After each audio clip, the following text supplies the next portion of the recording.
Your Master Lee. And Lulu. All right, how about some Bill Burr? Bill Burr. It's always interesting because people I feel like they're always shocked when certain kinds of people react to Bill Burr. Why? Let's just say he's pretty controversial, and I feel like they want to see what people think of him because he really pushes. Exactly. Like, I guess, women or maybe Asians or maybe black people. But let's just say he's very colorful with his commentary about social dynamics and relations and all that kind of stuff. And, he's got that temper tantrum, too, that he can't control, which makes it even more interesting. So I'll never own a helicopter. I can't wait to see this because I actually wanted a helicopter as a kid. Like, I wanted to be a helicopter pilot. I will say this. I just discovered he's in a lot of TV shows. Like, I was just watching Breaking Bad, and he was in Breaking Bad. What? Do you remember? No. Yeah, we went to rewatch it recently. He was one of the henchmen that Saul had to go around. He would clean up the mess and whatnot. He was in it. Yeah. He was also in Star Wars. And I seen him pop up like, he's a pretty good actor. So let's check this out. All right. By the way, you want to see more wicked reactions? Make sure you subscribe. And if you want some hotness, check out my fantasy show, only for my fans. Bill Burr! Bill Burr. Wow, he's young. Whoa. He looked like he's too young to have too much jaded life experiences that will make him mad at everything here. All right, thank you. Oh my God, he's so young here. All right, nice to be here. It's beautiful theater here. He looks pretty calm. I'm a loser, man. You know what I was doing? I was sitting around, I was watching that show, MTV Cribs. You guys know that show? You know, show where they show all the rock stars and the rappers' houses and all this stuff. Does that show make you feel like a loser? Kills my self-esteem. I'm sitting there watching Britney Spears. She's like 20 years old. She's like, oh my God, this is my helicopter. I had it spray painted pink to match my top today. So cool. I put some glitter on the part. We're gonna fly up to the house. I'm like 34, sitting on a futon, eating macaroni and cheese. Like, oh my God, I'm a loser. I'll never own a helicopter. You know what I love about that show, though? All they're doing is showing you what not to do when you get rich. Seriously, because none of those people are saving their money. Half of them, all they have is one-hit albums. So should they really be buying all of that stuff? 20-room house, 17 cars. It's just like, dude, don't you watch Behind the Music? Haven't you learned anything from that program? You're gonna be smoking crack in like 6 weeks. Save your money. No, they're dumb. I'll tell you right now, man, if you wanna know how to be rich, don't look at a rapper, don't look at a rock star, look at a guy like Bill Gates. That dude is so good at being rich, it's like irritating. He makes like $30 million a day. And look at him. He dresses like he works in like a shoe store. But that's why he's always gonna be rich. He's not showing off, trying to like buy all this flashy stuff, like walking around with like an iced out laptop medallion hanging off his neck. Have some fuzzy pimp hat to the side. Sitting in a hot tub with some bitches, you know? Right. Have a midget in his crew just for the hell of it. It's so rough. Have you noticed that's the new status symbol of rich people? Midgets. What? I'm serious. No entourage is complete now unless you have a midget. Really? And you know what? That's good for midgets. Really? Seriously, because historically, those people have not gotten good jobs. Even when they book a movie, they never get to be the lead, never get to be the hero. They always got to play like a troll or a fairy, running out from under a bridge, biting on somebody's leg. So, I was listening to George Bush today. You guys like George? No? Yes? No? I like George. You know what I like about George Bush? He makes me feel like I could be president, too. Oh, he does. George He's like the wasn't so first guy, bright. like, from my reading level, you know, like the first guy, like, from my math class, to finally go out and do something. You know what I love about George? He can't say the word terror. He can't. He uses the word every speech. He can't say terror. He goes, tear. Tear, right. Tear. That's what he says. He goes, America will not stand for tear. Anybody who supports tear, if you're a terrorist, We're gonna get you. What kind of president goes, we're gonna get you? He's like some redneck they dragged out of a barbecue, put him in a suit. No, if you're standing on stage going, we're gonna get you should just be up there with a couple of bloodhounds going, go get him, Blue! Smell the shirt, go get him! Damn, that Blue's a good dog. I'll tell you one thing I have realized, though. When you go to war, man, that's the one time when you really have to, like, appreciate rednecks, though. No, you know why? Because rednecks, they're like the one group of people that actually want to go to war. Everybody else tries to get out of it. Like, rich people never go to war.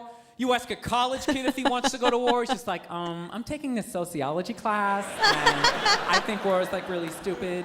My roommate's, like, half Afghanis. That's going to cause some static. You ask a redneck if he wants to go to war, he's just like, hell yeah! Absolutely, I'm ready right now. You just point the direction, buddy. I'm ready to do this. No, they're frightening people, but you got to utilize them. Seriously, you want to scare the enemy, okay? And rednecks are like America's pit bulls. They should just sedate those people, drop them off in Afghanistan, just let them run wild.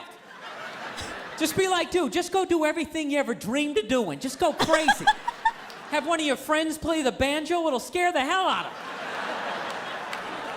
Seriously, you wouldn't want to draft a guy like me. I'm a comedian, I'm useless. I'm a coward, I don't like confrontations. You draft a redneck, not only is that dude a psycho, he'll actually save you money.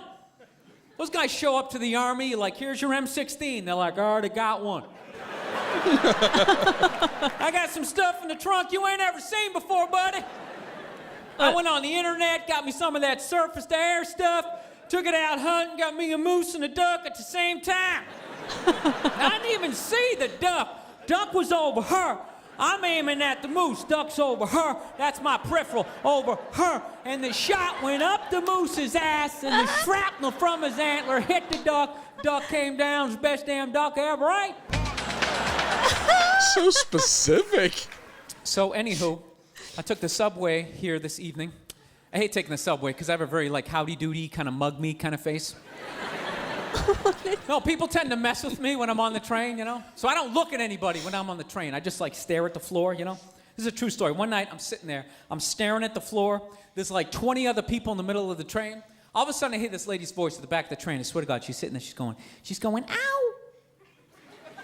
Let go of my neck! I swear to God, she's like, ow! You're hurting me! Let go of my neck! And you know, it's like you don't want to look when some stuff like that's happening. You know, you try to ignore it. You're just sitting there going like, settle that. Make it go away. Don't want to see the rest of that. But it just keeps going. She's going, I said, ow! You're hurting me! Let go of my neck! So finally, I gotta look. I look down. I swear to God, man, this dude has got his girl, like, right by the back of the neck. He's going, you shut the hell up! You shut up! She's like, ah! Shut up! Like a so kid? I don't know what the hell to do, you know? Because it's like, I really want to help her out, but I don't really know how to fight, so what am I going to do? I'm going to walk down the end of the train. 5 seconds later, I'm going to be going, ah! Let go of my neck! Ah! I was just trying to help! Ah! So I didn't do a damn thing. I didn't. I just sat there. I was like, to hell with her. She picked him. It's not my problem. I don't know if she's into that kind of thing, but... So I was watching a little bit of Oprah the other night. So wrong. That's it. That was the joke. That was the joke. You know.